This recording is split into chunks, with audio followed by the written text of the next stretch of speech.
हौसले साडे बुलंद ने, शरीर बेशक बुढ़ा है, गुरबाणी दा लेख है, गुरमुख बुढ़े कदे नहीं, जिन अंतर सुरत समाल।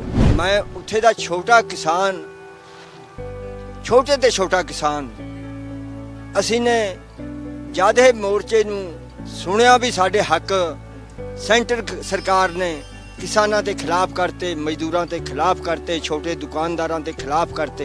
देखो जी, ये तो सेंटर सरकार की सारी चाल सी। सुप्रीम कोर्ट दे ने दबाव पा के ये कुछ कहा सीगा भी किसानां ते पाबंदी ला दिओ तुसीं। जे ना मतलब सानू लांघा दिता, साडी किसानां दी मजबूरी बन जूगी।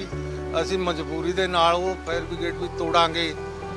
ਸੋ ਸਾਡੇ ਡਾਂਗਾ ਪੈਣ, ਬਸਾੜਾ ਹੋਣ, ਅਥਰੂ ਗੈਸ ਸਿੱਟਣ, ਅਸੀਂ ਟੱਪਾਂਗੇ ਦਿੱਲੀ ਦਾ ਮਾਰਚ ਕਰਾਂਗੇ ਹਟਦੇ ਨਹੀਂ ਹਾਂ। ਸਾਡੇ ਗੁਰੂਆਂ ਨੇ ਸਾਰਾ ਪਰਿਵਾਰ ਵਾਰਤਾ, ਜੇ ਅਸੀਂ ਵੀ ਉੱਥੇ ਲੱਗ ਜਾਾਂਗੇ, ਸਾਡੇ ਸਰੀਰ ਲੱਗ ਜਾਣਗੇ, ਸਿਰ ਲੱਗ ਜਾਣਗੇ, ਸਾਨੂੰ ਕੋਈ ਖਤਰਾ ਨਹੀਂ ਹੈ। ਸਾਡਾ ਬੱਚਾ ਇੱਥੇ ਝੋਕਿਆ ਜਾਊਗਾ, ਮਗਰੋਂ ਸਾਡੇ ਹੋਰ ਜਥੇਬੰਦੀਆਂ ਆ ਰਹੇ ਨੇ, ਪਰਿਵਾਰ ਆ ਰਹੇ ਨੇ। ਨਹੀਂ ਹੁੰਦੇ ਜੀ, ਨਾ ਅਸੀਂ ਕਰੀਏ ਨਾ ਹੋਣ ਦਈਏ, ਅਸੀਂ ਤਾਂ ਰੱਦ ਕਰਾ ਕੇ ਜਾਵਾਂਗੇ, ਰੱਦ ਕਰਾਂਗੇ। ਪਰ ਉਹਦੇ ਵਿੱਚ ਦੇਖੋ ਕੇਂਦਰ ਸਰਕਾਰ ਕਹਿ ਰਹੀ ਹੈ ਕਿ ਜਿਹੜੀ ਕਮੇਟੀ ਬਣਾਈ ਜਾਵੇਗੀ, ਕੀ ਪਤਾ ਉਹ ਰੱਦੇ ਕਰ ਦੇਵੇ।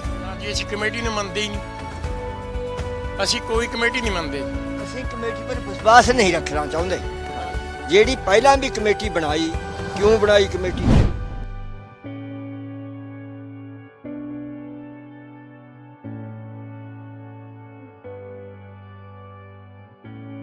ਵਾਹਿਗੁਰੂ ਜੀ ਕਾ ਖਾਲਸਾ, ਵਾਹਿਗੁਰੂ ਜੀ ਕੀ ਫਤਿਹ। ਤੁਸੀਂ ਸਿੱਖ ਚੈਨਲ ਨਾਲ ਬਣੇ ਹੋਏ ਹੋ। ਸਿੰਘੂ ਬਾਰਡਰ ਤੋਂ ਅਸੀਂ ਤੁਹਾਡੇ ਨਾਲ ਬਣੇ ਆ।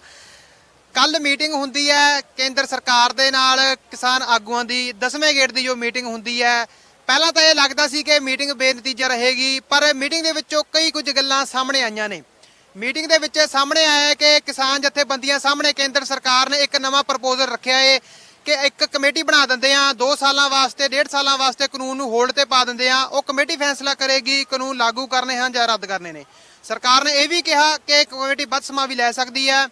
ਕਿਸਾਨ ਜਥੇਬੰਦੀਆਂ ਨੇ ਅੱਜ ਵਿਚਾਰਾਂ ਕਰਨੀਆਂ ਨੇ, ਵਿਚਾਰਾਂ ਹੋ ਰਹੀਆਂ ਨੇ। ਪੰਜਾਬ ਦੀਆਂ ਜਥੇਬੰਦੀਆਂ ਦੀ ਵੀ, ਸੰਯੁਕਤ ਕਿਸਾਨ ਮੋਰਚਾ ਵੀ ਵਿਚਾਰਾਂ ਕਰ ਰਿਹਾ ਹੈ ਕਿ ਕੇਂਦਰ ਦੇ ਇਸ ਪ੍ਰਪੋਜ਼ਲ ਨੂੰ ਕਿਵੇਂ ਦੇਖਣਾ ਹੈ, ਹਾਂ ਕਰਨੀ ਹੈ, ਨਾ ਕਰਨੀ ਹੈ। ਕੱਲ੍ਹ ਨੂੰ ਕੇਂਦਰ ਸਰਕਾਰ ਦੇ ਨਾਲ ਇੱਕ ਹੋਰ ਮੀਟਿੰਗ ਹੈ। 26 ਤੋਂ ਪਹਿਲਾਂ ਜਿਹੜਾ ਇਹ ਸਿਆਸੀ ਸਮੀਕਰਨ ਨੇ ਕਾਫੀ ਬਦਲਦੇ ਨਜ਼ਰ ਆ ਰਹੇ ਨੇ। ਦੋਵੇਂ ਧਿਰਾਂ ਆਪਣੀ ਪੂਰੀ ਜ਼ੋਰ ਲਗਾ ਰਹੀਆਂ ਨੇ, ਕਿਉਂਕਿ 26 ਦਾ ਜਿਹੜਾ ਦਬਾਅ ਹੈ ਉਹ ਕਿਤੇ ਨਾ ਕਿਤੇ ਸਰਕਾਰ ਉੱਤੇ ਵੀ ਮਹਿਸੂਸ ਹੋ ਰਿਹਾ ਕਿ ਸਰਕਾਰ ਦਬਾਅ ਦੇ ਵਿੱਚ ਆ ਰਹੀ ਹੈ। ਉੱਥੇ ਹੀ ਕੇਂਦਰ ਕਿਸਾਨ ਜਥੇਬੰਦੀਆਂ ਦਾ ਵੀ ਪੁਰਜ਼ੋਰ ਹੈ, ਜਿਹੜੀ ਜ਼ੋਰ ਲੱਗਿਆ ਹੋਇਆ ਹੈ ਕਿ 26 ਦੇ ਇਸ ਮਾਰਚ ਨੂੰ ਸਫਲ ਬਣਾਇਆ ਜਾਵੇ। ਅਸੀਂ ਬੈਠੇ ਹਾਂ ਸ਼ੰਭੂ ਬਾਰਡਰ ਤੇ, ਕੁਝ ਬਜ਼ੁਰਗਾਂ ਦੇ ਨਾਲ ਗੱਲਬਾਤ ਕਰਾਂਗੇ ਕਿ ਕਿਵੇਂ ਦੇਖਦੇ ਨੇ ਇਹਨਾਂ ਸਭ ਗੱਲਾਂ ਨੂੰ। ਬਾਬਾ ਜੀ ਤੁਹਾਡਾ ਸਵਾਗਤ ਹੈ ਜੀ। ਵਾਹਿਗੁਰੂ ਜੀ ਕਾ ਖਾਲਸਾ, ਵਾਹਿਗੁਰੂ ਜੀ ਕੀ ਫਤਿਹ। ਬਾਬਾ ਜੀ ਕੀ ਨਾਮ ਹੈ ਤੁਹਾਡਾ ਜੀ? ਮੈਂ ਦੱਸਦਾ, ਸਭ ਤੋਂ ਪਹਿਲਾਂ ਤਾਂ ਮੈਂ ਆਪਣਾ ਨਾਮ ਦੱਸਦਾ ਜੀ। ਬਾਬਾ ਕਰਨੈਲ ਸਿੰਘ ਭਿਹੋਵੇ ਵਾਲਾ, ਪਿੰਡ ਚਨਾਰਥਲ ਖੁਰਦ, ਜ਼ਿਲ੍ਹਾ ਫਤਿਹਗੜ੍ਹ ਸਾਹਿਬ, ਪੰਜਾਬ। ਮੈਂ ਉੱਥੇ ਦਾ ਛੋਟਾ ਕਿਸਾਨ, ਛੋਟੇ ਤੇ ਛੋਟਾ ਕਿਸਾਨ। ਅਸੀਂ ਨੇ ਜਾਦੇ ਮੋਰਚੇ ਨੂੰ ਸੁਣਿਆ ਵੀ ਸਾਡੇ ਹੱਕ ਸੈਂਟਰ ਸਰਕਾਰ ਨੇ ਕਿਸਾਨਾਂ ਦੇ ਖਿਲਾਫ ਕਰਤੇ, ਮਜ਼ਦੂਰਾਂ ਦੇ ਖਿਲਾਫ ਕਰਤੇ, ਛੋਟੇ ਦੁਕਾਨਦਾਰਾਂ ਦੇ ਖਿਲਾਫ ਕਰਤੇ।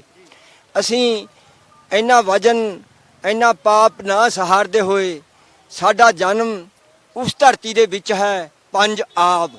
ਆਬ ਦਾ ਮਤਲਬ ਪਾਣੀ, 5 ਦਰਿਆਵਾਂ ਦੀ ਧਰਤੀ, ਜਿਹਦੇ ਵਿੱਚ ਸਾਡਾ ਜਨਮ ਹੈ। ਅਸੀਂ ਬਹੁਤ ਸ਼ਾਂਤ ਔਰ ਸੀਤ ਪਾਣੀ ਹੈ ਸਾਡੇ ਦਰਿਆਵਾਂ ਦਾ।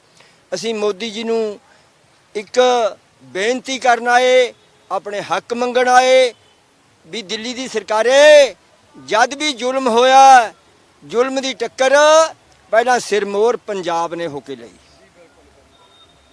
ਬਾਕੀ ਹਰਿਆਣੇ ਦੇ ਭਾਈ ਸਾਡੇ ਸਾਥੀ, ਹਿਮਾਚਲ, ਉੱਤਰ ਪ੍ਰਦੇਸ਼, ਸਾਰੇ ਨਾਲ ਨੇ, ਸਾਰੇ ਕਿਸਾਨ ਜਥੇਬੰਦੀਆਂ ਨਾਲ ਨੇ। ਬਾਪੂ ਜੀ ਉਮਰ ਕਿੰਨੀ ਹੈ ਤੁਹਾਡੀ ਜੀ? ਸਾਡੀ ਉਮਰ ਕੋਈ 80 ਸਾਲ ਦੇ ਲਵੇ ਆ। ਬਾਪੂ ਜੀ ਰਾਤਾਂ ਬੜੀਆਂ ਠੰਡੀਆਂ ਨੇ, ਇੱਥੇ ਸਰੀਰ ਬਿਰਧ ਹੈ, ਕੰਬ ਵੀ ਰਿਹਾ ਸੀ, ਦੇਖ ਰਹੇ ਹੋ, ਪਰ ਇੱਥੇ ਬੈਠੇ ਹੋ, ਹੌਸਲੇ ਕਿਵੇਂ ਨੇ? ਹੌਸਲੇ ਸਾਡੇ ਬੁਲੰਦ ਨੇ, ਸਰੀਰ ਬੇਸ਼ੱਕ ਬੁੱਢਾ ਹੈ, ਗੁਰਬਾਣੀ ਦਾ ਲੇਖ ਹੈ, ਗੁਰਮੁਖ ਬੁੱਢੇ ਕਦੇ ਨਹੀਂ, ਜਿਨ ਅੰਤਰ ਸੁਰਤ ਸਮਾਲ। ਸਾਡਾ ਸਰੀਰ ਬੇਸ਼ੱਕ ਬਿਰਧ ਦਿਖਦਾ ਹੈ, ਸਾਡੇ ਹੌਸਲੇ, ਜਿਹੜੀ ਸਾਡੀ ਆਤਮਾ ਹੈ, ਇਹ ਬਹੁਤ ਜਵਾਨੀ 'ਚ ਆ, ਬਹੁਤ ਜੋਸ਼ 'ਚ ਆ। ਮੋਦੀ ਜੀ ਨੂੰ ਅਸੀਂ ਅਜੇ ਚੈਲੰਜ ਕਰਦੇ ਹਾਂ, ਬੇਨਤੀ ਕਰਦੇ ਹਾਂ ਵੀ ਮੋਦੀ ਜੀ ਧੱਕਾ ਨਾ ਕਰੋ। ਅਸੀਂ ਅਮਨ ਦੇ ਪੁਜਾਰੀ ਹਾਂ। ਅਮਨ 'ਚ ਆਪਣੇ ਪੰਜਾਬ ਨੂੰ ਬਸਣਾ ਚਾਹੁੰਦੇ ਦੇਖਦੇ ਹਾਂ, ਆਪਣੇ ਦੇਸ਼ ਨੂੰ ਬਸਣਾ ਚਾਹੁੰਦੇ ਦੇਖਦੇ ਹਾਂ। ਠੀਕ ਹੈ ਜੀ ਬਾਪੂ ਜੀ, ਕੱਲ ਕੇਂਦਰ ਸਰਕਾਰ ਦੇ ਨਾਲ 10ਵੇਂ ਗੇੜ ਦੀ ਮੀਟਿੰਗ ਹੋਈ ਹੈ। ਮੀਟਿੰਗ ਦੇ ਵਿੱਚ ਪਹਿਲਾਂ ਲੱਗਦਾ ਕਿ ਬੇਸਿੱਟਾ ਰਹੂਗੀ, ਪਰ ਕਈ ਗੱਲਾਂ ਸਾਹਮਣੇ ਆਈਆਂ। ਇੱਕ ਪ੍ਰਪੋਜ਼ਲ ਬਣਾਇਆ ਹੈ, ਉਹ ਕਹਿ ਰਹੇ ਨੇ ਕਿ 2 ਸਾਲਾਂ ਵਾਸਤੇ ਕਾਨੂੰਨ ਹੋਲਡ ਤੇ ਪਾ ਦਿੰਦੇ ਆ, ਕਮੇਟੀ ਬਣਾ ਦਿੰਦੇ ਆ, ਜੋ ਕਮੇਟੀ ਫੈਸਲਾ ਕਰੂਗੀ ਕਾਨੂੰਨ ਲਾਗੂ ਕਰਨੇ ਜਾਂ ਰੱਦ। ਤੁਸੀਂ ਕਿਸਾਨ ਹੋਣ ਦੇ ਨਾਤੇ ਕਿਵੇਂ ਦੇਖਦੇ ਹੋ? ਅਸੀਂ ਦੇਖ ਰਹੇ ਹਾਂ ਜੀ, ਇਹ ਲੂੰਬੜ ਚਾਲਾਂ ਨੇ, ਸਭ ਚਾਲਾਂ ਕਰਦਾ ਹੈ। ਪਹਿਲਾਂ ਵੀ ਕਮੇਟੀ ਬਣਾਈ, ਸਟੇ ਲਾਈ, ਜਦ ਅਸੀਂ ਸਾਡੇ ਕਿਸਾਨਾਂ ਨੇ ਕੇਸ ਹੀ ਨਹੀਂ ਸੁਪਰੀਮ ਕੋਰਟ 'ਚ ਹਾਈ ਕੋਰਟ 'ਚ ਪਾਇਆ। ਕਿਉਂ ਸਟੇ ਦਾ ਨਾਂ ਲੱਤਾ ਬਈ? ਜਦ ਅਸੀਂ ਕੋਈ ਮੁਦਈਓ ਨਹੀਂ ਜਾਂ ਮੁਰਜਮ ਨਹੀਂ, ਅਸੀਂ ਤਾਂ ਇੱਕ ਤੈਨੂੰ ਦੱਸਦੇ ਹਾਂ ਵੀ ਅਸੀਂ ਹੱਕ ਦੇ ਸਾਡੇ, ਅਸੀਂ ਆਪਣੇ ਹੱਕ ਲੈ ਕੇ ਜਿੰਨਾ ਵੀ ਕਿਸਾਨ ਬੈਠਾ ਹੈ ਸਾਡੇ ਦੇਸ਼ ਦਾ, ਆਪਣੇ ਆਪਣੇ ਘਰ ਨੂੰ ਜਾਵੇ, ਆਪਣੇ ਪਸ਼ੂ ਸੰਭਾਲੇ, ਆਪਣੇ ਖੇਤੀ ਸੰਭਾਲਣ। ਬਾਕੀ ਜੇ ਉਹਨੂੰ ਭੁਲੇਖਾ ਹੈ ਜਿਹੜਾ ਪ੍ਰਪੋਜ਼ਲ ਬਣਾਇਆ ਹੈ 2 ਸਾਲ ਵਾਸਤੇ, ਅਸੀਂ ਇਹਨੂੰ, ਸਾਡੀ ਮੱਤ ਕਹਿੰਦੀ ਆ ਵੀ ਇਹ ਵੀ ਸਾਡੇ ਵਾਸਤੇ ਸਹੀ ਨਹੀਂ ਹੋ ਰਿਹਾ। ਅਸੀਂ ਚਾਹੁੰਦੇ ਹਾਂ ਵੀ ਇਹਨਾਂ ਨੂੰ ਤੂੰ ਜੇ ਬਿੱਲਾਂ ਨੂੰ ਹੁਣੇ 2 ਸਾਲ ਦੀ ਬਜਾਏ ਹੁਣੇ ਵਾਪਸ ਲੈ ਲੈ ਤਾਂ ਸਾਡੇ ਹਿੰਦੁਸਤਾਨ ਨੂੰ ਅਮਨ 'ਚ ਵਸਣ ਦੇ। ਅਸੀਂ ਅਮਨ 'ਚ ਵਸਣਾ ਚਾਹੁੰਦੇ ਹਾਂ, ਦੇਸ਼ ਨੂੰ ਅਮਨ 'ਚ ਵਸਣਾ ਦੇਖਣਾ ਚਾਹੁੰਦੇ ਹਾਂ। ਪਰ ਬਾਪੂ ਜੀ ਸਰਕਾਰ ਤਾਂ ਕਹਿੰਦੀ ਹੈ ਕਿ ਇਹਨਾਂ ਬਿੱਲਾਂ ਦੇ ਨਾਲ ਕਿਸਾਨਾਂ ਦੀ ਆਮਦਨ ਦੁੱਗਣੀ ਹੋ ਜੂਗੀ। ਇਹ ਵੀ ਝੂਠੇ ਲਾਰੇ ਨੇ ਜੀ। ਇਹ ਤਾਂ ਕੁਦਰਤੀ ਮਹਿੰਗਾਈ ਦੇ ਹਿਸਾਬ ਨਾਲ ਵੱਧਦੀ ਆ ਕੀਮਤ। ਇਹ ਸਾਨੂੰ ਝੂਠੇ ਲਾਰੇ ਲਾ ਰਿਹਾ ਹੈ। ਇੱਕ ਪਾਸੇ ਤਾਂ ਸਾਡੀ ਖੇਤੀ ਦੀ ਆਮਦਨ ਕਹਿੰਦਾ ਦੁੱਗਣੀ ਕਰੂੰ, ਖਾਦ ਦੀ ਦੇਖੋ ਤਿੱਗਣੀ ਕਰਤੀ, ਪੈਟਰੋਲ ਦੀਆਂ ਕੀਮਤਾਂ ਰੋਜ਼ ਵੱਧਦੀਆਂ ਨੇ, ਡੀਜ਼ਲ ਮਹਿੰਗਾ ਹੋ ਗਿਆ, ਟਰੈਕਟਰ ਦੀ ਕੀਮਤ ਕਿਸੇ ਦਿਨ ਮੇਰੇ ਪਿੰਡ ਚਨਾਰਥਲ ਖੁਰਦ ਦੇ ਵਿੱਚ 9000 ਦਾ ਉਰਸਸ ਟਰੈਕਟਰ ਆਇਆ ਤਾ। ਅੱਜ ਸਾਨੂੰ 9000 ਦੇ 2 ਟਾਇਰ ਵੀ ਨਹੀਂ ਮਿਲਦੇ। ਜਦ ਸਾਡੀ ਕਣਕ ਚਾਹੇ 50 ਰੁਪਏ ਕੁਇੰਟਲ ਵਿਕਦੀ ਤੀ। ਉਹ ਸਵਾਮੀਨਾਥਨ ਦੀ ਰਿਪੋਰਟ ਹੈ ਜਿਹੜੀ। ਹਾਂ, ਜਿਹੜੀ ਸਵਾਮੀਨਾਥਨ ਜੀ ਦੀ ਰਿਪੋਰਟ ਆ, ਅਸੀਂ ਸਹਿਮਤ ਆ ਉਹਦੇ ਗੱਲ। ਉਹਦੀ ਰੇਸ਼ੋ ਮਿਲਾ ਸਾਡੀ ਕੀਮਤ, ਫੇਰ ਪਤਾ ਲੱਗਦਾ ਵੀ ਸਾਡੀ ਵੱਧਦੀ ਆ ਕਿ ਘਟਦੀ ਆ। ਸਾਨੂੰ ਇਹ ਝੂਠੇ ਲਾਰਿਆਂ ਦਾ ਕੋਈ ਫਾਇਦਾ ਨਹੀਂ, ਨਾ ਹੀ ਅਸੀਂ ਇਹਨੂੰ ਮਨਜ਼ੂਰ ਕਰਨਾ ਚਾਹੁੰਦੇ ਹਾਂ। ਅਸੀਂ ਤਾਂ ਇਹੀ ਦੇਖਣਾ ਚਾਹੁੰਦੇ ਹਾਂ ਬਈ ਇੰਨੀ ਸਾਨੂੰ ਜ਼ਿਆਦਾ ਕੀਮਤ ਦੀ ਲੋੜ ਨਹੀਂ। ਅਸੀਂ ਗਰੀਬਾਂ ਦੇ ਮਸੀਹੇ ਆ, ਕਿਸਾਨ ਗਰੀਬਾਂ ਦਾ ਮਸੀਹਾ ਹੈ। ਅਸੀਂ ਕਿਸਾਨਾਂ ਨੂੰ ਵੀ ਰਿਜ਼ਕ ਖਿਲਾਉਣਾ ਹੈ। ਉਹਨਾਂ ਦੀ ਦਿਹਾੜੀ ਅੱਜ 300 ਰੁਪਏ ਆ, 70 ਰੁਪਏ ਲੀਟਰ ਉਹਨਾਂ ਨੂੰ ਦੁੱਧ ਮਿਲਦਾ, 120 ਰੁਪਏ ਦਾਲ ਮਿਲਦੀ ਆ। ਬੋਲੋ ਕਿਸ ਤਰ੍ਹਾਂ ਗੁਜ਼ਾਰਾ ਕਰਨਗੇ? ਜਿਹਦੇ 5-7 ਮੈਂਬਰ ਪਰਿਵਾਰ ਦੇ ਹੈ ਉਹ ਮਜਬੂਰ ਆ। ਅੱਜ ਮਜ਼ਦੂਰ ਵੀ ਉਹ ਸਾਡੇ ਸਹਿਯੋਗੀ ਨੇ। ਅਸੀਂ ਸਭ ਮਜ਼ਦੂਰ, ਕਿਸਾਨ, ਛੋਟੇ ਦੁਕਾਨਦਾਰ, ਛੋਟੇ ਬਿਜ਼ਨਸਮੈਨ, ਚਾਹੇ ਸਾਡਾ ਭਰਾ ਕੋਈ ਟਰੱਕ ਚਲਾ ਰਿਹਾ ਹੈ, ਕੋਈ ਚਾਹੇ ਟਰੱਕ ਦਾ ਬਿਜ਼ਨਸ ਕਰ ਰਿਹਾ ਹੈ, ਇਹ ਛੋਟੇ ਬਿਜ਼ਨਸ ਨੇ ਸਾਡੇ, ਜਿਹਦੇ ਗੱਲ ਅਸੀਂ ਆਪਣੇ ਬੱਚਿਆਂ ਦਾ ਗੁਜ਼ਾਰਾ ਕਰ ਰਹੇ ਹਾਂ। ਨਾ ਕਿ ਪੈਸਾ ਸਾਡਾ ਜਮ੍ਹਾਂ ਹੁੰਦਾ ਹੈ। ਜਿਹੜਾ ਕਦੇ ਇਹ ਲੂੰਬੜ ਚਾਲਾਂ ਖੇਲਦਾ, ਮੈਂ ਐਂ ਕਰ ਦੂੰ, ਮੈਂ ਉਹ ਕਰ ਦੂੰ, ਇਹ ਝੂਠੇ ਲਾਰੇ ਨੇ। ਅਸੀਂ ਕਿਸਾਨ ਇਹਦੇ ਪਰ ਵਿਸ਼ਵਾਸ ਨਹੀਂ ਕਰਦੇ। ਬਾਪੂ ਜੀ ਤੁਹਾਡੇ ਨਾਲ ਗੱਲ ਕਰਨੀ ਚਾਹਾਂਗੇ ਕਿ ਸੁਪਰੀਮ ਕੋਰਟ ਨੇ ਦਿੱਲੀ ਪੁਲਿਸ ਤੇ ਗੱਲ ਸਿੱਟ ਦਿੱਤੀ ਹੈ ਕਿ 26 ਤਰੀਕ ਨੂੰ ਕਿਸਾਨਾਂ ਨੂੰ ਦਿੱਲੀ ਦੇ ਵਿੱਚ ਐਂਟਰ ਹੋਣ ਦੇਣਾ ਹੈ, ਨਹੀਂ ਹੋਣ ਦੇਣਾ। ਦਿੱਲੀ ਪੁਲਿਸ ਮੰਨ ਨਹੀਂ ਰਹੀ। ਤੁਸੀਂ ਕਿਵੇਂ ਦੇਖਦੇ ਹੋ ਕਿ ਫਿਰ ਹੁਣ ਦਿੱਲੀ ਦੇ ਵਿੱਚ ਵੜਿਆ ਜਾਣਾ ਚਾਹੀਦਾ ਹੈ, ਨਹੀਂ ਜੀ? ਦੇਖੋ ਜੀ, ਇਹ ਤਾਂ ਸੈਂਟਰ ਸਰਕਾਰ ਦੀ ਸਾਰੀ ਚਾਲ ਸੀ। ਸੁਪਰੀਮ ਕੋਰਟ ਦੇ ਨੇ ਦਬਾਅ ਪਾ ਕੇ ਇਹ ਕੁਝ ਕਿਹਾ ਸੀਗਾ ਵੀ ਕਿਸਾਨਾਂ ਤੇ ਪਾਬੰਦੀ ਲਾ ਦਿਓ ਤੁਸੀਂ। ਉਹ ਜਵਾਬ ਦੇ ਗਏ। ਆਹ ਰੋਹ ਨੂੰ ਦੇਖ ਕੇ ਵੀ ਪੂਰੇ ਦੇਸ਼ ਦਾ ਕਿਸਾਨ, ਮਜ਼ਦੂਰ, ਨੌਜਵਾਨ ਸਾਰਾ ਇੱਥੇ ਬੈਠਾ ਹੈ। ਉਹ ਸੁਪਰੀਮ ਕੋਰਟ ਦੀ ਭੰਡੀ ਹੋਣੀ ਹੈ। ਉਹਨਾਂ ਨੇ ਜਵਾਬ ਦਿੱਤਾ ਪੁਲਿਸ ਦੇ ਸਿੱਟੀ ਗੱਲ। ਪੁਲਿਸ ਦੇ ਅਧਿਕਾਰ ਖੇਤਰ 'ਚ ਹੈ। ਪੁਲਿਸ ਜੋ ਕੁਛ ਮਰਜ਼ੀ ਲੋਕਾਂ ਲਾਵੇ, ਅਸੀਂ ਕਿਸਾਨ ਯੂਨੀਅਨ ਦੇ ਸੱਦੇ ਮੁਤਾਬਕ ਦਿੱਲੀ ਦੇ ਵਿੱਚ ਵੜਾਂਗੇ। ਪਰ ਜੇਕਰ ਪੁਲਿਸ ਨੇ ਰੋਕਾਂ ਲਾਈਆਂ, ਪੁਲਿਸ ਨੇ ਲਾਠੀ ਚਾਰਜ ਪਹਿਲਾਂ ਵਾਂਗ ਕਰਿਆ, ਹੰਝੂ ਗੈਸ ਦੇ ਗੋਲੇ ਦਾਗੇ, ਪਾਣੀ ਦੀਆਂ ਬੁਛਾਰਾਂ ਮਾਰੀਆਂ, ਤੁਹਾਨੂੰ ਨਹੀਂ ਲੱਗਦਾ ਕਿ ਹਿੰਸਾ ਜਿਹੜੀ ਹੋ ਸਕਦੀ ਹੈ? ਹਿੰਸਾ ਅਸੀਂ ਨਹੀਂ ਕਰਦੇ, ਹਿੰਸਾ ਪੁਲਿਸ ਕਰੂ। ਜੇ ਡਾਂਗਾ ਮਾਰਨਗੇ ਡਾਂਗਾ ਖਾਵਾਂਗੇ, ਹੰਝੂ ਗੈਸ ਦੇ ਗੋਲੇ ਸਿੱਟਣਗੇ ਸਿੱਟਣ, ਜੋ ਕੁਛ ਮਰਜ਼ੀ ਕਰਨ ਅਸੀਂ ਅਸੀਂ ਚੱਲਾਂਗੇ। ਸ਼ਾਂਤਮਈ ਚੱਲਾਂਗੇ, ਚਾਹੇ ਪੁਲਿਸ ਸਾਡੇ ਪਰ ਕਿੰਨਾ ਹੀ ਤਹੱਜਦ ਕਰੇ। ਜਿਹੜਾ ਸਾਡਾ ਜਥੇਬੰਦੀਆਂ ਦਾ ਪ੍ਰੋਗਰਾਮ ਆ, ਅਸੀਂ ਸ਼ਾਂਤਮਈ ਜਾਵਾਂਗੇ, ਕੋਈ ਭੈ ਨਹੀਂ ਖਾਵਾਂਗੇ ਪੁਲਿਸ ਦੀ। ਪੁਲਿਸ ਸਾਡੇ ਹੀ ਬੱਚੇ ਨੇ, ਸਾਡੇ ਦੇਸ਼ ਦੇ ਵਿੱਚੋਂ ਹੀ ਹੋਏ ਨੇ, ਸਾਡੇ ਹੀ ਬੱਚੇ ਨੇ। ਵੈਸੇ ਇਹ ਤਾਂ ਸੁਪਰੀਮ ਕੋਰਟ ਨੇ ਇੱਕ ਟਾਲ ਮਟੋਲ ਕਰੀ ਆ, ਪੁਲਿਸ ਦੇ ਗਲ ਸਿਆਪਾ ਪਾਤਾ। ਕਿਸਾਨਾਂ ਦੇ ਹੀ ਬੱਚੇ ਨੇ, ਕੋਈ ਬਾਤ ਨਹੀਂ। ਜੇ ਜ਼ਬਰਦਸਤੀ ਕਰਾਊਗਾ ਵੀ ਅਸੀਂ ਬਰਦਾਸ਼ਤ ਕਰਾਂਗੇ। ਸਾਡੀ ਬਰਦਾਸ਼ਤ ਬਹੁਤ ਵੱਡੀ ਹੈ। ਅਸੀਂ ਇੱਥੇ ਗੜਬੜ ਨਹੀਂ ਕਰਾਂਗੇ, ਸ਼ਾਂਤਮਈ ਜਾਵਾਂਗੇ ਸਿਰੇ ਤੱਕ, ਲਾਲ ਕਿਲੇ ਤੱਕ ਪਹੁੰਚਾਂਗੇ। ਠੀਕ ਹੈ। ਬਾਪੂ ਜੀ ਤੁਹਾਡੇ ਨਾਲ ਗੱਲਬਾਤ ਕਰਾਂਗੇ ਕਿ ਚੜੂਨੀ ਜੀ ਦਾ ਬਿਆਨ ਆਉਂਦਾ ਹੈ, ਉਹਨਾਂ ਦਾ ਬਿਆਨ ਸੰਯੁਕਤ ਕਿਸਾਨ ਮੋਰਚੇ ਤੋਂ ਵੱਖਰਾ ਸੀ ਕਿ ਬੈਰੀਕੇਡ ਤੋੜ ਕੇ ਦਿੱਲੀ ਦੇ ਵਿੱਚ ਵੜਨਾ ਚਾਹੀਦਾ ਹੈ। ਉੱਥੇ ਹੀ ਸੰਯੁਕਤ ਕਿਸਾਨ ਮੋਰਚਾ ਕਹਿੰਦਾ ਕਿ ਸ਼ਾਂਤਮਈ ਢੰਗ ਦੇ ਨਾਲ ਹੋਵੇਗਾ। ਤੁਹਾਡੇ ਤੋਂ ਪੁੱਛਣਾ ਚਾਹੁੰਦੇ ਆ ਕਿ ਬੈਰੀਕੇਡ ਤੋੜੇ ਜਾਣੇ ਚਾਹੀਦੇ ਨੇ ਜਾਂ ਜੇਕਰ ਪੁਲਿਸ ਨੇ ਰੋਕਾਂ ਲਾਈਆਂ ਤਾਂ ਉੱਥੇ ਰੁਕ ਜਾਣਾ ਚਾਹੀਦਾ? ਸਾਡੀ ਤਾਂ ਇਹੀ ਹੈ ਵੀ ਪਹਿਲਾਂ ਅਸੀਂ ਮੋਦੀ ਸਾਹਿਬ ਨੂੰ ਦੱਸਣਾ ਚਾਹੁੰਦੇ ਆ ਵੀ ਮੋਦੀ ਸਾਹਿਬ ਐਡੀ ਜਿਹੜੀ ਰਚਨਾ ਰਚੀ ਆ ਇਹ ਤਾਂ ਰਚਣ ਦੀ ਲੋੜ ਹੀ ਨਹੀਂ ਸੀ। ਤੇ ਪੁਲਿਸ ਹੈ ਜਿਹੜੀ ਪੁਲਿਸ ਨੇ ਆਪਦਾ ਠੀਕ ਹੈ ਵੀ ਇੱਕ ਨੌਕਰੀ ਕਰਦੇ ਨੇ, ਉਹ ਵੀ ਮਜਬੂਰ ਨੇ, ਜ਼ਮੀਨਾਂ ਉਹਨਾਂ ਕੋਲੇ ਵੀ ਨੇ, ਸਾਧਨ ਉਹਨਾਂ ਕੋਲੇ ਵੀ ਨੇ, ਖੇਤੀ ਉਹ ਵੀ ਕਰਦੇ ਨੇ, ਸਾਡੇ ਭਰਾ ਹੀ ਨੇ, ਉਹ ਇੱਕ ਮਜਬੂਰੀ ਦੇ ਵਿੱਚ ਫਸ ਗਏ। ਜਿਹੜੇ ਬੈਰੀਗੇਟ ਤੋੜਨੇ ਨੇ ਉਹ ਅਸੀਂ ਨਹੀਂ ਕਹਿੰਦੇ ਵੀ ਬੈਰੀਗੇਟ ਅਸੀਂ ਤੋੜਨਾ ਚਾਹੁੰਦੇ ਆ, ਸਾਨੂੰ ਉੱਥੋਂ ਦੀ ਲਾਂਘਾ ਦਿੱਤਾ ਜਾਵੇ, ਅਸੀਂ ਉੱਥੋਂ ਦੀ ਟੱਪ ਜਾਾਂਗੇ। ਜੇ ਨਾ ਮਤਲਬ ਵੀ ਸਾਨੂੰ ਲਾਂਘਾ ਦਿੱਤਾ, ਸਾਡੀ ਕਿਸਾਨਾਂ ਦੀ ਮਜਬੂਰੀ ਬਣ ਜੂਗੀ, ਅਸੀਂ ਮਜਬੂਰੀ ਦੇ ਨਾਲ ਉਹ ਫਾਇਰ ਬ੍ਰਿਗੇਡ ਵੀ ਤੋੜਾਂਗੇ। ਚਾਹੋ ਸਾਡੇ ਡਾਂਗਾ ਪੈਣ, ਬਸਾੜਾ ਹੋਣ, ਅਥਰੂ ਗੈਸ ਸਿੱਟਣ, ਅਸੀਂ ਟੱਪਾਂਗੇ, ਦਿੱਲੀ ਦਾ ਮਾਰਚ ਕਰਾਂਗੇ, ਹਟਦੇ ਨਹੀਂ ਹਾਂ, ਮੰਗਰ ਨਹੀਂ ਹਟਦੇ, ਪੰਮਾਂ ਸਾਡੀਆਂ ਜਾਨਾਂ ਜਾਣ। ਪਰ ਅਸੀਂ ਉਸ ਪ੍ਰਸ਼ਾਸਨ ਨੂੰ ਇਹ ਕਹਿੰਦੇ ਆ ਵੀ ਦੇਖੋ ਸਾਡੇ ਧੀ ਪੁੱਤੋਂ, ਤੁਸੀਂ ਵੀ ਤੁਹਾਡੇ ਕੋਲੇ ਵੀ ਜਾਇਦਾਦਾਂ ਨੇ, ਤੁਸੀਂ ਵੀ ਨੌਕਰੀ ਕਰਦੇ ਹੋ। ਅੱਜ ਜੀ ਅਸੀਂ ਖੇਤੀ ਕਰਦੇ ਆ ਤੇ ਖੇਤੀ ਦੇ ਨਾਲ ਸਾਰੇ ਧੰਦੇ ਉਹਨਾਂ ਦੇ ਨਾਲ ਟੈਕਸ ਲਾ ਕੇ ਉਹਨਾਂ ਨੂੰ ਤਨਖਾਹਾਂ ਮਿਲਦੀਆਂ ਨੇ, ਸਾਡੇ ਟੈਕਸਾਂ ਤੇ ਪਲਦੇ ਨੇ ਉਹ। ਅਸੀਂ ਕਹਿੰਦੇ ਆ ਵੀ ਤੁਸੀਂ ਸਾਡੇ ਮੁੰਡੇ ਹੋ, ਪਰ ਜੇ ਤੁਹਾਨੂੰ ਮਜਬੂਰੀ ਹੈ, ਠੀਕ ਹੈ। ਹਰਿਆਣੇ ਦੇ ਵਿੱਚ ਵੀ ਅਸੀਂ 3 ਗੇਟ ਤੋੜੇ ਨੇ, ਤੋੜ ਕੇ ਟੱਪੇ ਆ 25-26 ਨੂੰ, ਤੇ ਉੱਥੋਂ ਵੀ ਅਸੀਂ ਮਤਲਬ ਵੀ ਠੀਕ ਹੈ ਵੀ ਪੁਲਿਸ ਨੇ ਪਸਾੜਾ ਵੀ ਮਾਰ ਅਥਰੂ ਗੈਸ ਵੀ ਸਿੱਟੇ, ਪਰ ਕੁਛ ਹੋਸ਼ ਦੇ ਵਿੱਚ ਹਰਿਆਣੇ ਦੀ ਪੁਲਿਸ ਆਈ ਹੈ, ਮਜਬੂਰੀ ਆਉਣਾ ਕਰਕੇ ਉਹਨਾਂ ਇੱਥੇ ਇਕੱਲੀ ਪੁਲਿਸ ਨਹੀਂ ਹੋਊਗੀ, ਇੱਥੇ CRPF ਵੀ ਹੋਊਗੀ, ਦੰਗਾ ਰੋਕੂ ਜਿਹੜੀ ਟਾਸਕ ਫੋਰਸ ਹੈ ਕੇਂਦਰ ਸਰਕਾਰ ਦੀ ਉਹ ਵੀ ਹੋਊਗੀ, ਦਿੱਲੀ ਪੁਲਿਸ ਵੀ ਹੋਊਗੀ। ਅਸੀਂ ਦਿੱਲੀ ਪੁਲਿਸ ਠੀਕ ਹੈ ਵੀ ਹੈਗੀ ਹੈ, ਪਰ ਦਿੱਲੀ ਪੁਲਿਸ ਹੈ ਉਹ ਮਜਬੂਰੀ ਦੇ ਵਿੱਚ ਫਸੀ ਹੋਈ ਹੈ। ਜਿਹੜੀਆਂ ਹੋਰ ਪੁਲਿਸਾਂ ਨੇ ਉਹ ਮਤਲਬ ਵੀ ਉਹਨਾਂ ਦੀਆਂ ਆਪ ਦੀਆਂ ਹੀ ਜਿਹੜੇ RRS ਦੇ ਬੰਦੇ ਨੇ, ਉਹਨਾਂ ਦੇ ਵਰਦੀਆਂ ਪਾ ਕੇ ਉਹ ਛੱਡੇ ਗਏ ਨੇ, ਉਹ ਧੱਕਾ ਕਰਨਗੇ। ਸਾਡੇ ਨਾਲ ਮਤਲਬ ਵੀ ਇੰਨਾ ਧੱਕਾ ਪੁਲਿਸ ਨਹੀਂ ਕਰਦੀ ਜਿੰਨਾ ਉਹ ਧੱਕਾ ਕਰਨਗੇ। ਅਸੀਂ ਉਹਨਾਂ ਧੱਕਿਆਂ ਨੂੰ ਕੋਈ ਵਿਰਾਸਤ ਨਹੀਂ ਕਰਨਾ। ਅਸੀਂ ਤਾਂ ਇੱਕ ਕਹਿੰਦੇ ਆ ਵੀ ਜੇ ਧੰਨਵਾਦ ਉਹਨਾਂ ਦੇ ਜੇ ਸਾਨੂੰ ਰਾਹ ਦੇ ਦੇਣਾ, ਨਹੀਂ ਪੰਮਾਂ ਸਾਡੀਆਂ ਜ਼ਿੰਦਗੀਆਂ ਵਗ ਜਾਣਾ। ਸਾਡੇ ਗੁਰੂਆਂ ਨੇ ਸਾਰਾ ਪਰਿਵਾਰ ਵਾਰਤਾ, ਜੇ ਅਸੀਂ ਵੀ ਉੱਥੇ ਲੱਗ ਜਾਾਂਗੇ, ਸਾਡੇ ਸਰੀਰ ਲੱਗ ਜਾਣਗੇ, ਸਿਰ ਲੱਗ ਜਾਣਗੇ, ਸਾਨੂੰ ਕੋਈ ਖਤਰਾ ਨਹੀਂ ਹੈ। ਸਾਡਾ ਬੱਚਾ ਇੱਥੇ ਝੋਖਿਆ ਜਾਊਗਾ, ਮਗਰੋਂ ਸਾਡੇ ਹੋਰ ਜਥੇਬੰਦੀਆਂ ਆ ਰਹੇ ਨੇ, ਪਰਿਵਾਰ ਆ ਰਹੇ ਨੇ, ਸਮੇਤ ਸਾਡੀਆਂ ਮਾਤਾ ਭੈਣਾਂ ਬੱਚਿਆਂ ਨੂੰ ਲੈ ਕੇ ਨਾਲ ਆ ਰਹੀਆਂ ਨੇ। ਉਹਨਾਂ ਨੇ ਆਪਦੀ ਬੇਪਰਵਾਹ ਹੋ ਕੇ ਇੱਥੇ ਉਹਨਾਂ ਨੇ ਇਹ ਕਿਹਾ ਵੀ ਅਸੀਂ ਇੱਥੇ ਜ਼ਿੰਦਗੀ ਲਾ ਕੇ ਜਾਵਾਂਗੇ ਜਾਂ ਆਪਦੀ ਜਿੱਤ ਪ੍ਰਾਪਤ ਕਰਕੇ ਲੈ ਕੇ ਜਾਵਾਂਗੇ। ਇੰਨੇ ਕਹਿੰਦਾ ਧੰਨਵਾਦ। ਬਾਈ ਜੀ ਤੁਹਾਤੋਂ ਪੁੱਛਣਾ ਚਾਹੁੰਦੇ ਆ ਕਿ ਨੌਜਵਾਨ ਵਰਗ ਕੀ ਸੋਚਦਾ ਹੈ 26 ਤਰੀਕ ਬਾਰੇ, ਕਿਉਂਕਿ 26 ਤਰੀਕ ਦੀਆਂ ਚਰਚਾ ਨੇ ਜਿਹੜੀਆਂ ਬੜੀਆਂ ਜ਼ੋਰਾਂ ਸ਼ੋਰਾਂ ਤੇ ਹੋ ਰਹੀਆਂ ਨੇ ਕਿ ਕੀ ਹੋਵੇਗਾ। ਹਰੇਕ ਦੇ ਜ਼ੁਬਾਨ ਤੇ ਸਵਾਲ ਹੈ ਕਿ 26 ਨੂੰ ਬੜਿਆ ਜਾਵੇਗਾ, ਨਹੀਂ ਬੜਿਆ ਜਾਵੇਗਾ। ਨੌਜਵਾਨ ਵਰਗ ਕੀ ਸੋਚਦਾ? ਤੁਸੀਂ ਨੌਜਵਾਨ ਹੋ।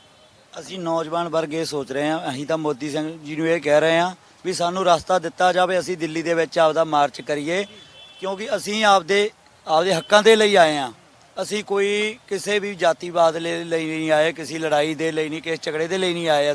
ਅਸੀਂ ਆਪਦੇ ਹੱਕ ਮੰਗਣ ਆਏ ਹਾਂ। ਦੇਖੋ, ਇੱਕ ਬੰਦਾ ਕਮਾਈ ਕਰਦਾ, ਅਸੀਂ ਆਪਦੀ ਜ਼ਮੀਨ ਤੇ ਕਮਾਈ ਕਰਦੇ ਹਾਂ। ਜੇ ਅਸੀਂ ਆਪਦੀ ਜ਼ਮੀਨ 'ਚੋਂ ਕਮਾਈ ਨਹੀਂ ਕਰਾਂਗੇ, ਸਾਡਾ ਪਰਿਵਾਰ ਕਿਵੇਂ ਚੱਲੂਗਾ? ਜੋ ਦਿਹਾੜੀਆ, ਜੋ ਲੇਬਰ ਕਰਦਾ ਬੰਦਾ, ਜੇ ਸਾਡੇ ਕੋਲ ਕੁਝ ਹੋਊਗਾ ਤੇ ਉਹ ਸਾਡੇ ਕੰਮ ਕਰਨ। ਸਵਾਲ ਮੇਰਾ ਮੈਂ ਦੁਹਰਾਉਣਾ ਦੁਬਾਰਾ ਕਿ 26 ਤਰੀਕ ਨੂੰ ਦਿੱਲੀ ਦੇ ਵਿੱਚ ਬੈਰੀਕੇਡ ਜੇਕਰ ਲਗਾਏ ਗਏ, ਪੁਲਿਸ ਤੋਂ ਰੋਕਾਂ ਲਗਾਈਆਂ ਗਈਆਂ, ਤੋੜ ਕੇ ਵੜਿਆ ਜਾਵੇਗਾ ਜਾਂ ਨਹੀਂ? ਦੇਖੋ ਜੀ, ਜੇ ਉਹ ਕੁਝ ਵੀ ਕਰਨਗੇ ਉਹਨਾਂ ਨੇ ਰੋਕਣਾ ਤਾਂ ਹੈਗਾ ਜੀ। ਅਸੀਂ ਅੰਦਰ ਜਾਣਾ ਜ਼ਰੂਰ ਆ ਜੀ, ਅਸੀਂ ਪਰੇਡ ਕਰਨੀ, ਅਸੀਂ ਉਹਨਾਂ ਨੂੰ ਦਿਖਾਉਣਾ ਚਾਹੁੰਦੇ ਹਾਂ ਕਿ ਅਸੀਂ ਯੂਥ ਵੀ ਹੈਗੇ ਆ। ਜੇ ਯੂਥ ਹੋਊਗਾ, ਯੂਥ ਦੇ ਸਿਰ ਤੇ ਉਹਨਾਂ ਦਾ ਸਰਕਾਰ ਚੱਲਦੀ ਆ। ਅੱਜ ਹੁਣ ਬਜ਼ੁਰਗ ਬੰਦੇ ਨੇ ਜੀ, ਉਹਨਾਂ ਨੇ ਵਿਛਾੜਾਂ ਮਾਰੀਆਂ, ਸਭ ਕੁਝ ਕੀਤਾ, ਨੌਜਵਾਨ ਵਰਗ ਅੱਗੇ ਆਇਆ। ਇਹਨਾਂ ਨੇ ਆਖਿਆ ਸੀ ਪੰਜਾਬ ਦਾ ਨੌਜਵਾਨ ਵਰਗ ਆ ਜਿਹੜਾ ਨਸ਼ੈੜੀ ਆ। ਅਸੀਂ ਇਹਨਾਂ ਨੂੰ ਇਹ ਸਬੂਤ ਦਿੱਤਾ ਵੀ ਅਸੀਂ ਨਸ਼ੈੜੀ ਨਹੀਂ, ਸਾਡੇ 'ਚ ਗੁਰੂ ਗੋਬਿੰਦ ਸਿੰਘ ਜੀ ਦੇ ਪੁੱਤਰ ਹਾਂ। ਅਸੀਂ ਉਹਨਾਂ ਦੀ ਔਲਾਦ ਆ ਤੇ ਅਸੀਂ ਜ਼ਰੂਰ ਜਾਵਾਂਗੇ। ਅਸੀਂ ਰੈਲੀ ਆਪਦੀ ਜੋ ਵੀ ਆ ਮਾਰਚ ਅਸੀਂ ਜ਼ਰੂਰ ਕਰਾਂਗੇ ਜੀ। ਪਿੰਡਾਂ ਦੇ ਵਿੱਚ ਤਿਆਰੀਆਂ ਕਿਵੇਂ ਚੱਲ ਰਹੀਆਂ ਨੇ ਕਿ ਕਿੰਨੇ ਕੁ ਟਰੈਕਟਰ ਨੇ ਜਿਹੜੇ ਤੁਹਾਡੇ ਪਿੰਡ ਚੋਂ, ਜ਼ਿਲ੍ਹੇ ਦੇ ਵਿੱਚੋਂ ਜਾਂ ਹੋਰ ਪੰਜਾਬ ਦੇ ਵਿੱਚੋਂ ਕੀ ਉਮੀਦ ਰੱਖਦੇ ਹੋ ਕਿ ਕਿੰਨੇ ਕੁ ਟਰੈਕਟਰ ਆਉਣਗੇ? ਅਜੇ ਸਾਡੇ ਜ਼ਿਲ੍ਹੇ ਦੇ ਵਿੱਚੋਂ ਘੱਟ ਤੋਂ ਘੱਟ ਵੀ 2000 ਟਰੈਕਟਰ ਦੀ ਆਉਣ ਦੀ ਤਿਆਰੀ ਆ ਜੀ, ਜੋ ਮਤਲਬ ਕਿ ਇੱਥੇ ਮਾਰਚ ਕਰਨ ਵਾਸਤੇ ਆ ਰਹੇ ਆ। ਘੱਟ ਤੋਂ ਇੱਕ ਟਰਾਲੀ ਦੇ ਵਿੱਚ 2-2 ਟਰੈਕਟਰ ਆ ਰਹੇ ਨੇ, 20-20 25-25 ਬੰਦੇ ਆ ਰਹੇ ਨੇ ਨਾਲ ਉਹਨਾਂ ਦੇ। ਸਿਰਫ ਇੱਥੇ ਮੋਰਚਾ ਧਰਨੇ ਦੇ ਵਿੱਚ ਇਹ ਇਕੱਲਾ ਪੰਜਾਬ ਤੋਂ ਨਹੀਂ ਆ ਰਹੇ, ਹਰਿਆਣੇ ਤੋਂ, ਯੂਪੀ ਤੋਂ, ਜੋ ਵੀ ਸਾਰੇ ਸੰਯੋਗ ਦੇ ਰਹੇ ਆ।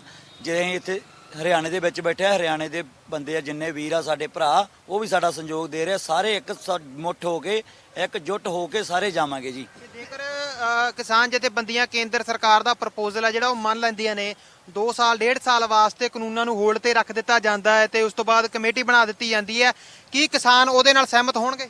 ਨਹੀਂ ਜੀ, ਕਿਸਾਨ ਇਸ ਚੀਜ਼ ਨਾਲ ਕੋਈ ਸਹਿਮਤ ਨਹੀਂ ਹੋਊਗਾ। ਦੇਖੋ ਜੀ, ਆਪਾਂ ਮਰੇ ਬੰਦੇ ਦੇ ਵਿੱਚ ਜਾਨ ਪਾ ਸਕਦੇ ਹਾਂ ਜੀ, ਮਰੇ ਬੰਦੇ ਦੇ ਵਿੱਚ ਆਪਾਂ ਜਾਨ ਨਹੀਂ ਨਾ ਪਾ ਸਕਦੇ। ਇਹ ਕਾਨੂੰਨਾਂ ਨੂੰ 2 ਸਾਲ ਦੇ ਹੋਲਡ ਤੇ ਰੱਖ ਦੇਣਗੇ ਜੀ, ਕੁਝ ਵੀ ਕਰ ਦੇਣਗੇ। ਸਿਰਫ ਇਹ ਗੋਲ-ਮੋਲ ਗੱਲਾਂ ਘਮਾਉਂਦੇ ਪਏ ਆ ਵੀ ਇੱਕ ਵਾਰੀ ਕਿਸਾਨ ਸ਼ਾਂਤ ਹੋ ਜਾਣਗੇ। ਕਿਸਾਨ ਸ਼ਾਂਤ ਨਹੀਂ ਹੋਣਗੇ। ਦੇਖੋ ਜੀ, ਸਾਡਾ ਇੱਥੋਂ, ਮੇਰਾ ਫਿਰੋਜ਼ਪੁਰ ਜ਼ਿਲ੍ਹਾ ਜਿਵੇਂ 500 ਕਿਲੋਮੀਟਰ ਪਿਆ, ਉੱਥੋਂ ਮੇਰਾ ਪਿਓ ਕੰਮ ਕਰਦਾ ਸੀ, ਸਾਡੇ ਕੋਲ 50 ਗਾਈਆਂ, ਮੇਰਾ ਬਾਪੂ ਇਕੱਲਾ ਘਰੇ ਕੰਮ ਕਰਦਾ ਪਿਆ। ਉਹਨੇ ਭੇਜਿਆ, ਪੁੱਤਰਾ ਇਹ ਆਪਣੀ ਜ਼ਿੰਦਗੀ, ਆਪਣੇ ਹੱਕ ਦੀ ਲੜਾਈ ਆ, ਇਹ ਆਪਣੀ ਹੋਣ ਦੀ ਲੜਾਈ ਆ। ਇਹ ਅੱਜ ਸਾਡੀ ਅਣਖ ਦੀ ਗੱਲ ਆ ਗਈ ਆ ਜੀ। ਮੋਦੀ ਨੇ ਆਪਦੀ ਅਣਖ ਤੇ ਸੋਚ ਲਿਆ, ਡਾਨੀਆਂ ਬਾਨੀਆਂ ਦੇ ਸਿਰ ਤੇ ਇਹ ਕੰਮ ਕਰ ਰਿਹਾ। ਦੇਖੋ, ਇੱਕ ਦੇਸ਼ ਦਾ ਪ੍ਰਧਾਨ ਮੰਤਰੀ ਹੋ ਕੇ ਇੰਨੀ ਦੁਨੀਆ ਨੂੰ ਪਰੇਸ਼ਾਨ ਕਰ ਰਿਹਾ, ਇੰਨੀਆਂ ਬਾਹਰੋਂ ਲਾਹਨਤਾਂ ਪੈ ਰਹੀਆਂ। ਦੇਖੋ, ਜੋ ਕਾਨੂੰਨ ਸਾਨੂੰ, ਦੇਖੋ ਅਸੀਂ ਕਿਸਾਨ ਆ, ਅਸੀਂ ਕੋਈ ਪਾਗਲ ਨਹੀਂ ਹੈਗੇ। ਜੇ ਸਾਨੂੰ ਕਿਸਾਨਾਂ ਨੂੰ ਇਹ ਚੀਜ਼ ਨਹੀਂ ਚੰਗੀ ਲੱਗ ਰਹੀ, ਸਾਡੇ ਹੱਕ ਦੇ ਵਿੱਚ ਨਹੀਂ ਹੈਗੀ, ਇਹ ਚੀਜ਼ ਬਣਾਈ ਕਿਉਂ ਜਦੋਂ ਸਾਨੂੰ ਪੁੱਛ ਕੇ ਬਣਾਈ ਹੀ ਨਹੀਂ ਗਈ? ਦੇਖੋ ਜੀ, ਅਸੀਂ ਇੱਥੇ ਆਏ ਹਾਂ, ਕਾਫਲਾ ਲੈ ਕੇ ਆਏ ਹਾਂ, ਕੋਈ ਗਲਤ ਨਹੀਂ, ਸ਼ਾਂਤਮਈ ਆਏ ਹਾਂ। ਅਸੀਂ ਸ਼ਾਂਤਮਈ, ਸਾਨੂੰ ਆਨੇ ਸਾਡੇ ਹੱਕ ਦਿੱਤੇ ਜਾਣ, ਅਸੀਂ ਆਪਦੇ ਪਰਿਵਾਰ 'ਚ ਜਾਈਏ, ਆਪਦੇ ਬੱਚਿਆਂ 'ਚ ਜਾਈਏ, ਅਸੀਂ ਆਪਦੀ ਮਿਹਨਤ ਕਰੀਏ ਜੀ। ਸਾਨੂੰ ਇੱਥੇ ਕੀ ਲੋੜ ਆ ਜੀ ਧੱਕੇ ਖਾਣ ਦੀ? ਤਾਂ ਗੱਲਬਾਤ ਕਰ ਰਹੇ ਹਾਂ, ਗੱਲਬਾਤ ਕਰਾਂਗੇ। ਸਾਡੇ ਹੋਰ ਜਿਹੜੇ ਇੱਥੇ ਨਾਲ ਬਜ਼ੁਰਗ ਮੌਜੂਦ ਨੇ। ਬਾਬਾ ਜੀ, ਕਿਵੇਂ ਮੰਨਦੇ ਹੋ ਕਿ ਜਿਹੜਾ ਕੇਂਦਰ ਸਰਕਾਰ ਪ੍ਰਪੋਜ਼ਲ ਦੇ ਰਹੀ ਹੈ, ਕਿਸਾਨ ਜਥੇਬੰਦੀਆਂ ਨੂੰ ਮੰਨ ਲੈਣਾ ਚਾਹੀਦਾ ਹੈ? ਜੇਕਰ ਮੰਨ ਲੈਣਗੀਆਂ ਤਾਂ ਮੈਨੂੰ ਲੱਗਦਾ ਹੈ ਕਿ ਕਾਨੂੰਨ 2-3 ਸਾਲਾਂ ਵਾਸਤੇ ਹੋਲਡ ਤੇ ਹੋ ਜਾਣਗੇ। ਨਹੀਂ ਹੁੰਦੇ ਜੀ, ਨਾ ਅਸੀਂ ਕਰੀਏ ਨਾ ਹੋਣ ਦਈਏ, ਅਸੀਂ ਤਾਂ ਰੱਦ ਕਰਾ ਕੇ ਜਾਵਾਂ, ਰੱਦ ਕਰਾ ਕੇ। ਪਰ ਉਹਦੇ ਵਿੱਚ ਦੇਖੋ, ਕੇਂਦਰ ਸਰਕਾਰ ਕਹਿ ਰਹੀ ਹੈ ਕਿ ਜਿਹੜੀ ਕਮੇਟੀ ਬਣਾਈ ਜਾਵੇਗੀ, ਕੀ ਪਤਾ ਉਹ ਰੱਦੇ ਕਰ ਦੇਵੇ। ਨਾ ਜੀ, ਅਸੀਂ ਕਮੇਟੀ ਨੂੰ ਮੰਨਦੇ ਹੀ ਨਹੀਂ, ਅਸੀਂ ਕੋਈ ਕਮੇਟੀ ਨਹੀਂ ਮੰਨਦੇ ਜੀ। ਅਸੀਂ ਕਮੇਟੀ ਪਰ ਵਿਸ਼ਵਾਸ ਨਹੀਂ ਰੱਖਣਾ ਚਾਹੁੰਦੇ। ਜਿਹੜੀ ਪਹਿਲਾਂ ਵੀ ਕਮੇਟੀ ਬਣਾਈ, ਕਿਉਂ ਬਣਾਈ ਕਮੇਟੀ? ਤੂੰ ਸਿੱਧਾ ਹੋ ਕੇ ਸਾਡੇ ਗੱਲ ਕਿਸਾਨਾਂ ਉਹ ਕਮੇਟੀ ਤਾਂ ਸੁਪਰੀਮ ਕੋਰਟ ਨੇ ਬਣਾਈ ਸੀ। ਹਾਂਜੀ, ਸੁਪਰੀਮ ਕੋਰਟ ਨੂੰ ਵੀ ਉਹਨੂੰ ਦਬਾਅ ਦੇ ਗੱਲ। ਹਾਂਜੀ, ਉਹਨੂੰ ਸੁਪਰੀਮ ਕੋਰਟ ਨਹੀਂ, ਇਹ ਸੁਪਰੀਮ ਕੋਠਾ ਹੈ। ਹਾਂਜੀ ਬਾਪੂ ਜੀ, ਪਰ ਗੱਲ ਕਰੀਏ ਕਿ 2-3 ਸਾਲਾਂ ਵਾਸਤੇ ਕਾਨੂੰਨ ਹੋਲਡ ਤੇ ਹੋ ਜਾਂਦੇ ਨੇ, 3-4 ਸਾਲਾਂ ਬਾਅਦ ਤਾਂ ਨਵੀਂ ਸਰਕਾਰ ਵੀ ਤੁਸੀਂ ਚੁਣ ਸਕਦੇ ਹੋ। ਕੀ ਪਤਾ ਉਹ ਸਰਕਾਰ ਆ ਕੇ ਕਾਨੂੰਨਾਂ ਨੂੰ ਰੱਦ ਕਰ ਦੇਵੇ। ਇਹ ਜਿਹੜਾ ਇਹ ਲਿਖ ਚੁੱਕਿਆ ਨਾ ਆਪਣੇ ਹੱਥ ਗੱਲ ਕਾਨੂੰਨ, ਇਹੀ ਵਾਪਸ ਲੈ ਸਕਦਾ ਹੈ। ਆਉਣ ਵਾਲੀ ਸਰਕਾਰ ਦੇ ਬਾਰੇ ਉਹ ਨਵਾਂ ਸਮਾਂ ਦੱਸੂਗਾ ਸਾਨੂੰ। ਜਿਹੜਾ ਅੱਜ ਦਾ ਸਮਾਂ ਦੱਸ ਰਿਹਾ ਹੈ, ਜੇ ਅਸੀਂ ਦਰਖਤ ਨੂੰ ਛਾਂਗ ਦਿੰਦੇ ਆ, ਜਿੰਨਾ ਚਿਰ ਦਰਖਤ ਜੜ ਤੇ ਨਹੀਂ ਨਾ ਪੱਟਿਆ ਜਾਂਦਾ, ਉਹਨਾਂ ਚਿਰ ਉਹ ਸੁੱਕਿਆ ਨਹੀਂ ਕਰਦਾ। ਜਿਹੜੇ ਇਹ ਚਾਲਾਂ ਕਰਦਾ ਵੀ ਮੈਂ 2 ਸਾਲ ਵਾਸਤੇ ਕਮੇਟੀ ਬਣਾ ਦਿੰਦਾ, ਕਮੇਟੀ ਫੈਸਲਾ ਕਰ ਦੂ, ਉਹ ਜਦ 2 ਸਾਲ 'ਚ ਉਹ ਟਾਹਣੀਆਂ ਫਿਰ ਉੱਡੀਆਂ ਹੋ ਜਾਂਦੀਆਂ ਨੇ। ਅਸੀਂ ਇਹਦਾ ਇਤਬਾਰ ਨਹੀਂ ਕਰਦੇ ਜੀ, ਨਾ ਹੀ ਅਸੀਂ ਇਹਦੇ ਪਰ ਵਿਸ਼ਵਾਸ ਰੱਖਦੇ ਹਾਂ। ਅਸੀਂ ਤਾਂ ਸਭ ਤੇ ਇਸੇ ਗੱਲ ਪਰ ਵਿਸ਼ਵਾਸ ਰੱਖਦੇ ਹਾਂ ਵੀ ਮੋਦੀ ਜੀ, ਤੈਨੂੰ ਅਸੀਂ ਪ੍ਰਧਾਨ ਮੰਤਰੀ ਚੁਣਿਆ, ਸਾਰੀ ਸੰਗਤ ਨੇ, ਮੇਰੇ ਦੇਸ਼ ਦੀ ਨੇ, ਵੀ ਸਾਡੀ ਹੁਣ ਇੱਕੋ ਬੇਨਤੀ ਮੰਨ ਲਾ, ਇਹ ਜਿਹੜੇ ਕਾਲੇ ਕਾਨੂੰਨ 3 ਬਿੱਲ ਕਰੇ ਨੇ ਪਾਸ, ਇਹਨਾਂ ਨੂੰ ਵਾਪਸ ਲੈ ਲਓ ਤਾਂ ਕਿ ਸਾਡੀ ਜਨਤਾ ਹਿੰਦੁਸਤਾਨ ਦੀ ਅਮਨ 'ਚ ਵਸਦੀ ਰਹੇ। ਅਸੀਂ ਅਮਨ ਗੈਲੇ ਰਹਿ ਕੇ ਖੁਸ਼ ਹਾਂ, ਅਮਨ 'ਚ ਰਹਿਣਾ ਹੈ। ਸਾਡੇ ਗੁਰੂ ਗੋਬਿੰਦ ਸਿੰਘ ਮਹਾਰਾਜ ਦੀ ਸਿੱਖਿਆ ਸਾਨੂੰ ਵੀ ਕਿਸੇ ਪਰ ਵਾਰ ਨਹੀਂ ਕਰਨਾ, ਗਊ ਗਰੀਬ ਦੀ ਰੱਖਿਆ ਕਰਨੀ ਆ। ਅਸੀਂ ਉਸੇ ਤਰ੍ਹਾਂ ਆਪਣੇ ਪਹਿਰੇਦਾਰ ਹਾਂ। ਪਹਿਲਾ ਨੰਬਰ ਪੰਜਾਬ 'ਚ ਪਹਿਰੇਦਾਰ ਹੈ, ਦੂਜਾ ਨੰਬਰ ਸਾਡਾ ਅਸੀਂ ਹਿੰਦੁਸਤਾਨ ਦੇ ਪਹਿਰੇਦਾਰ ਹੈ। ਨਾਜ ਕਮਾਉਨੇ ਆ। ਜੇ ਤੁਹਾਨੂੰ ਇਤਿਹਾਸ ਦੱਸੀਏ 1966 ਤੇ ਪਿਛਲਾ, ਜਦ ਸਾਡਾ ਦੇਸ਼ ਭਿਖਾਰੀ ਤਾਂ ਅਸੀਂ ਬਾਹਰ ਤੇ ਨਾਜ ਮੰਗਦੇ ਤੇ, ਬਾਹਰ ਤੇ ਲਿਆਉਂਦੇ। ਅਨਾਜ ਦੀ ਜਿਹੜੀ ਪੂਰਤੀ ਕੀਤੀ ਹੈ ਜੀ, ਬਿਲਕੁਲ ਬਾਬਾ ਜੀ।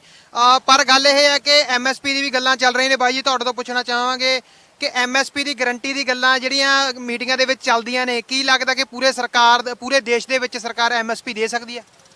ਇਹ ਕਿਉਂ ਨਹੀਂ ਸਰਕਾਰ ਦੇ ਸਕਦੀ? ਪੂਰੇ ਸਰਕਾਰ ਜਦੋਂ ਅਨਾਜ ਹੀ ਕਿਸਾਨ ਪੈਦਾ ਕਰਦਾ, ਇਹਨਾਂ ਨੂੰ ਐਮਐਸਪੀ ਕਿਉਂ ਨਹੀਂ ਦੇ ਸਕਦੇ? ਸਰਕਾਰ ਕਹਿੰਦੀ ਹੈ ਕਿ ਸਾਡੇ ਕੋਲ ਇੰਨਾ ਧਨ ਹੀ ਨਹੀਂ ਕਿ ਅਸੀਂ ਪੂਰੇ ਦੇਸ਼ ਦਾ ਅਨਾਜ ਖਰੀਦ ਸਕੀਏ। ਦੇਖੋ ਜੀ, ਜਦੋਂ ਇਹਨਾਂ ਨੇ ਬਲੈਕ ਮਨੀ, ਜੋ ਇਹਨਾਂ ਨੇ ਜਾਂ ਨੋਟਬੰਦੀ ਕੀਤੀ ਆ ਜੀ, ਇਹਨਾਂ ਨੇ ਡਾਨੀਆਂ ਬਾਨੀਆਂ ਵਾਲਾ ਸਾਰਾ ਕਰਜ਼ਾ ਮਾਫ ਕਰ ਦਿੱਤਾ। ਇਹ ਹਰਿਆਣੇ ਦੇ ਪੰਜਾਬ ਦੇ ਉੱਪਰ ਆਪਣੇ ਇੰਨਾ ਕਰਜ਼ਾ ਕਿਤੇ ਆਪਣੇ ਹਰਿਆਣੇ ਪੰਜਾਬ ਦੇ ਉੱਪਰ ਨਹੀਂ ਹੈਗਾ ਸੀਗਾ ਜੀ, ਜਿਨ੍ਹਾਂ ਨੇ ਡਾਨੀਆਂ ਬਾਨੀਆਂ ਦੇ ਉੱਪਰ ਕਰਜ਼ਾ ਸੀਗਾ। ਇਹਨਾਂ ਨੇ ਨੋਟਬੰਦੀ ਦੇ ਵਿੱਚ ਉਹਨਾਂ ਦੀ ਬਲੈਕ ਮਨੀ ਸੀ ਸਾਰੀ ਬਾਈਟ ਦੇ ਵਿੱਚ ਕੀਤੀ, ਜੀਓ ਲਿਆਂਦੀ। ਦੇਖੋ ਜੀ, ਸਾਰੀ ਆਮਦਨ ਜੋ ਫੌਜ ਦੀ ਆ, ਜਿਹੜੇ ਜੋ ਵੀ ਅਫਸਰ ਲੱਗਾ, ਡਾਕਟਰ ਲੱਗਾ, ਕੋਈ ਪੁਲਿਸ ਦੇ ਵਿੱਚ ਆ, ਕੋਈ ਫੌਜ ਦੇ ਵਿੱਚ ਆ, ਜਿਹੜਾ ਅਸੀਂ ਅਨਾਜ ਉਗਾਉਂਦੇ ਆ ਉਹਦੇ ਵਿੱਚੋਂ ਸਾਡੇ ਵਿੱਚੋਂ ਟੈਕਸ ਕੱਟ ਕੇ ਜੋ ਵੀ ਆ ਉਹ ਸਾਰੀ ਤਨਖਾਹ ਸਾਡੇ ਹੱਕ, ਸਾਡੀਆਂ ਕਮਾਈਆਂ ਦੇ ਵਿੱਚੋਂ ਜਾ ਰਹੀ ਆ। ਦੇਖੋ ਜੀ, ਐਮਐਸਪੀ ਕਿਉਂ ਨਹੀਂ ਲਾਗੂ ਕਰ ਸਕਦੇ? ਸਭ ਕੁਝ ਕਰ 1 ਲੱਖ ਕਰੋੜ ਰੁਪਇਆ ਇਹ ਅਡਾਨੀਆਂ ਵਾਲੇ ਦਾ ਮਾਫ ਕਰ ਰਹੇ ਨੇ। ਹਾਂਜੀ, ਆਉਂਦੇ ਮਾਰਚ 'ਚ ਫੇਰ ਤਿਆਰੀ ਆ ਉਹ 1 ਲੱਖ ਕਰੋੜ ਮਾਫ ਕਰਨ ਦੀ। ਤੇ ਐਮਐਸਪੀ ਬਾਰੇ ਕਿੰਨੀ ਕਿੰਨੀ ਕੁ ਗੱਲ ਹੈ ਪੈਸਾ ਇਕੱਠਾ ਕਰਨ ਦੀ? ਅਸੀਂ ਇੱਥੇ ਸਥਾਨਕ ਲੋਕ ਜਾਂ ਕਹਿ ਲਈਏ ਕਿ ਸਥਾਨਕ ਇਸ ਕਰਕੇ ਕਿਉਂਕਿ ਆਪਣਾ ਘਰ ਬਣਾ ਚੁੱਕੇ ਨੇ ਇੱਥੇ, ਜਿਹੜੇ ਕਿਸਾਨ ਬੈਠੇ ਨੇ ਉਹਨਾਂ ਨਾਲ ਗੱਲਬਾਤ ਕਰ ਰਹੇ ਆ। ਸਾਡੇ ਨਾਲ ਕੁਝ ਸਾਡੀਆਂ ਬੀਬੀਆਂ ਵੀ ਮੌਜੂਦ ਨੇ, ਜੁੜੀਆਂ ਨੇ। ਮਾਤਾ ਜੀ, ਕੀ ਹਾਲ ਚਾਲ ਨੇ? ਚੜ੍ਹਦੀ ਕਲਾ ਦੇ ਵਿੱਚੋਂ? ਚੜ੍ਹਦੀ ਕਲਾ ਦੇ ਵਿੱਚ ਆ ਜੀ। ਮੋਦੀ ਨੇ ਜਿਵੇਂ ਕਰ ਰੱਖਿਆ, ਤਿੰਨੇ ਕਾਨੂੰਨ ਜਿਹੜੇ ਲਾਗੂ ਕੀਤੇ ਨੇ, ਵਾਪਸ ਲੈ ਲਵੇ ਤੇ ਅਸੀਂ ਵਾਪਸ ਘਰ ਨਾ ਜਾਈਏ। ਤੇ ਇੱਥੇ ਸਾਡੇ ਪੁੱਤ ਵੀ ਬੈਠੇ ਨੇ। ਮਾਤਾ ਜੀ, ਕਿੰਨੇ ਸਾਲ ਦੀ ਉਮਰ ਹੈ ਤੁਹਾਡੀ? ਹੋਊਗੀ 60 ਸਾਲ ਤੋਂ ਉੱਤੇ ਹੋਊਗੀ। 60 ਸਾਲ ਦੇ ਉੱਤੇ ਦੀ ਉਮਰ ਹੈ, ਇੱਥੇ ਬੈਠੇ ਹੋ, ਠੰਡ ਬੜੀ ਹੁੰਦੀ ਹੋਊਗੀ, ਦਿਲ ਨਹੀਂ ਕਰਦਾ ਕਿ ਘਰੇ ਜਾਈਏ? ਨਾ ਜੀ, ਸਾਡਾ ਦਿਲ ਕਿਵੇਂ ਕਰੇ, ਸਾਡੇ ਬੱਚੇ ਇੱਥੇ ਨੇ। ਹਾਂ, ਸਾਡਾ ਤਾਂ ਮੂਹਰੇ ਜਾਣ ਨੂੰ ਉਹਨਾਂ ਦੀ ਜੀ ਕਰਦਾ, ਸਾਨੂੰ ਜੇ ਦੇਵੇ ਹੱਕ ਅਸੀਂ ਜਾਈਏ। 26 ਤਰੀਕ ਦੀਆਂ ਫਿਰ ਦਿੱਲੀ 'ਚ ਵੜਨ ਦੀਆਂ ਤਿਆਰੀਆਂ ਪੂਰੀਆਂ ਨੇ ਜੀ? ਪੂਰੀਆਂ ਅੱਗੇ ਹੋ ਕੇ ਚੱਲੋਗੇ? ਅੱਗੇ ਹੋ ਕੇ ਚੱਲ। ਮਾਤਾ ਜੀ, ਤੁਹਾਡੀ ਉਮਰ ਕਿੰਨੀ ਹੈ ਜੀ? 70 ਸਾਲ ਦੀ 70 ਸਾਲ ਦੀ ਉਮਰ ਹੈ ਮਾਤਾ ਜੀ। ਬਹੁਤ ਵੱਡੀ ਕੁਰਬਾਨੀ ਹੈ। ਤੁਸੀਂ 70 ਸਾਲ ਦੀ ਉਮਰ 'ਚ ਇੱਥੇ ਡਟੇ ਬੈਠੇ ਹੋ। ਇਹ ਉਮਰ ਹੈ ਜਦੋਂ ਬਜ਼ੁਰਗ ਚਾਹੁੰਦਾ ਹੈ ਕਿ ਮੇਰੇ ਘਰੇ ਮੈਨੂੰ ਮੇਰੇ ਜਿਹੜੇ ਪੁੱਤ ਪੋਤੇ ਨੇ ਉਹ ਮੇਰੀ ਸੇਵਾ ਕਰਨ, ਪਰ ਤੁਸੀਂ ਉਰੇ ਬੈਠੇ ਹੋ। ਕੀ ਉਮੀਦ ਕਰਦੇ ਹੋ ਸਰਕਾਰ ਤੋਂ?